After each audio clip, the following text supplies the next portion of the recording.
ಒಂದೆಡೆ ಸುಡುಬಿಸಿಲು, ಮತ್ತೊಂದೆಡೆ ಬಸ್ ಹತ್ತುವ ಧಾವಂತ, ಇನ್ನೊಂದೆಡೆ ಯಾವ ವಾಹನ ಡಿಕ್ಕಿ ಹೊಡೆಯುತ್ತದೆಯೋ ಎಂಬ ಜೀವಭಯ.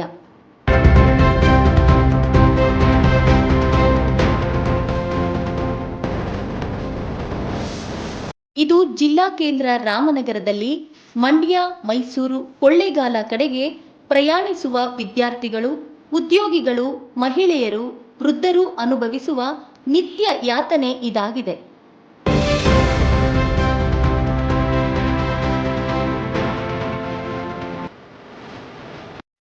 ರಾಮನಗರದ ಐಜೂರು ವೃತ್ತಕ್ಕೆ ಹೊಂದಿಕೊಂಡಿರುವ ಜಾಗದಲ್ಲಿಯೇ ಸಾರಿಗೆ ಬಸ್ಗಳು ಮಾತ್ರವಲ್ಲದೆ ಖಾಸಗಿ ಬಸ್ಗಳು ನಿಲ್ಲುತ್ತವೆ. ಇನ್ನು ಪ್ರಯಾಣಿಕರು ಪ್ರಾಣವನ್ನು ಕೈಯಲ್ಲಿ ಹಿಡಿದುಕೊಂಡೇ ವೃತ್ತದಲ್ಲಿ ನಿಂತು ಬಸ್ಗಳನ್ನು ಏರಲು ಹರಸಾಹಸ ಪಡುವಂತ ಪರಿಸ್ಥಿತಿ ನಿರ್ಮಾಣವಾಗಿದೆ. ಈ ವೃತ್ತದಿಂದ ಸ್ವಲ್ಪ ದೂರದಲ್ಲಿಯೇ ರಾಮನಗರ ನಗರಾಭಿವೃದ್ಧಿ ಪ್ರಾಧಿಕಾರ ಬಸ್ ತಂಗುದಾಣ ನಿರ್ಮಾಣ ಮಾಡಿದ್ದು, ಆ ಜಾಗದಲ್ಲಿ ಪ್ರಯಾಣಿಕರ ಬದಲು ದಾರಿಹೋಕರು ಮತ್ತು ನಿರ್ಗತಿಕರ ತಾಣದಂತಾಗಿದೆ.